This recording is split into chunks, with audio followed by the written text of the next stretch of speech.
Hallo en welkom. Vandag gaan ons kyk na 'n ongelooflike mediese deurbraak, een wat die manier verander waarop dokters een van die liggaam se algemeenste en gevaarlikste loodgietersprobleme regmaak. Dink 'n bietjie hieroor. Wat as dokters 'n reuse blokasie in jou liggaam se hoofare kon regmaak en dit alles deur 'n piepklein gaatjie in jou been? Wel, dis nie meer wetenskapsfiksie nie. Vir al hoe meer mense is hierdie 'n revolusionêre behandeling wat besig is om lewens te verander. So, kom ons duik in en kyk presies hoe dit werk. Goed, so voor ons by die oplossing kom, moet ons eers die probleem verstaan. Wat gebeur nou eintlik wanneer daai kritieke hoofpype in jou liggaam, die slagadere wat al die belangrike bloed vervoer, begin verstop raak? Hierdie toestand staan bekend as orthoiliakale okklusiewe siekte, maar dink daaraan as 'n massiewe verkeersknoop in jou liggaam se hoofwee. Jy sien, plaak bou op in die heel grootste slagare, en wanneer daar die bloedvloei na jou bene en jou bekken beperk word, wel dan begin jou liggaam sulke alarmklokke lui. En hierdie is daai alarmklokke waarvan ek praat. Simptome soos erge pyn in jou bene wanneer jy stap. Dis nie net 'n bietjie ongemaklik nie hoor, dis jou liggaam wat skree vir hulp.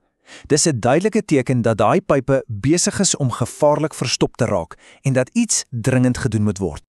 Reg, so, dokters weet daar's 'n probleem, maar hoe pak jy so 'n komplekse ding aan? Hulle kan nie net sommer begin opereer nie. Nee, hulle het 'n plan nodig, 'n gedetailleerde kaart. En dit begin alles deur presies uit te vind waar en hoe erg daai blokasie is. En hier is daai padkaart.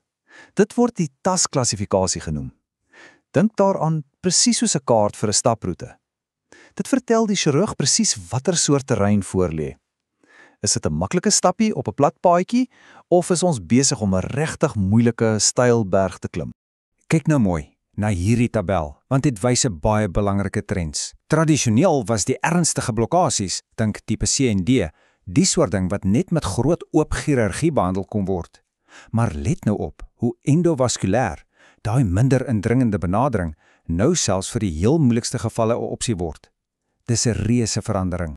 En dit bring ons nou by die prosedure self, hierdie ongelooflike proses waar die slagaar van binne af reggemaak word. Hierdie aanhaling sê dit eintlik perfek. Die vordering in wat ons endovaskulêre chirurgie noem, en dit beteken letterlik chirurgie binne-in die bloedvat, het 'n dramatiese skuif veroorsaak, weg van daai groot oop operasies van die verlede. So, hoe werk hierdie minimale ingryping dan? Wel, dis basies 4 stappe. Alles begin met 'n piepklein gaatjie. Van daar af navigeer die chirurg met 'n dun draadjie tot by die blokasie. Dan blaas hulle 'n klein ballonnetjie op om die pad oop te forceer. En laastens plaas hulle 'n stent. Dis soos 'n klein metaalstellasie om alles permanent oop te hou. Dis 'n volledige herstel en alles word van binne gedoen. Verstommend, né? Maar nie alle stents is dieselfde nie. Die keuse van die regte tipe stellasie is absoluut krities. En soos ons nou gaan sien, maak die tegnologie 'n massiewe verskil aan hoe lank hierdie herstelwerk hou. Die prosedure is indrukwekkend, die tegnologie is slim, maar niks daarvan maak saak as die resultate nie hou nie, reg?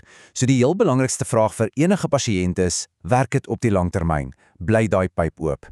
Om daardie vraag te beantwoord, moet ons na die data kyk. Daar was 'n baie belangrike kliniese proef, die sogenaamde COABEST-studie. En wat hulle gedoen het, is om die 2 hooftipe stents kop aan kop te toets, om te sien watter een nou eintlik die toets van die tyd deurstaan. En kyk hier, na 5 jaar is die resultate glashelder. Daai bedekte stents het 'n baie hoër suksessyfer om die slagaar oop te hou. Veral in daai meer komplekse tipe C en D blokkasies, bied daai klein bietjie materiaal 'n baie sterker, meer duursame versperring. Dit maak op die ou en die hele verskil. Maar wat van daai heel moeilikste gevalle? Vir pasiënte met regtig ernstige siekte het dokters 'n slim hibriede benadering. Hulle kombineer die endovaskulêre prosedure, die werk van binne, met 'n klein gefokuste oop operasie by die femorale slagare. Hierdie beste van albei wêrelde benadering verbeter die langtermyn sukses dramaties. Goed, die pyp is herstel, maar die werk is nog lank nie verby nie. Hierdie prosedure is eintlik net die eerste stap. So wat moet volgende gebeur om seker te maak hierdie oplossing hou vir 'n leeftyd? Eerstens kom ons praat oor veiligheid. Die risiko van ernstige komplikasies, soos dat die slagaar sou bars, is ongelooflik laag. Dit gebeur in minder as 1% van gevalle. So die chirurgiese risiko is min, maar, en dis 'n groot maar. Na die operasie verskuif die fokus heeltemal na die pasiënt. Die langtermyn sukses hang nou grootliks af van die keuses wat jy maak na die prosedure. En dis waarop dit alles neerkom, 'n vennootskap. Jy sien, die dokter gebruik hierdie ongelooflike tegnologie om die slagaar oop te maak. Maar dis die pasiënt se werk om dit oop te hou. Deur medikasie getrou te gebruik, dieet aan te pas en op te daag vir opvolgbesoeke. Albei kante van hierdie vergelyking is ewe belangrik vir sukses. En dit bring ons by die groot vraag vir die toekoms. Soos hierdie minimaal indringende tegnieke net beter en beter word, gaan ons 'n dag sien waar groot oop chirurgie vir verstopte are heeltemal iets van die verlede is. Hierdie reis deur 'n klein gaatjie is dalk en heel moontlik net die begin van 'n splinternuwe era in medisyne. Baie dankie dat julle saam met my hierdie onderwerp verken het.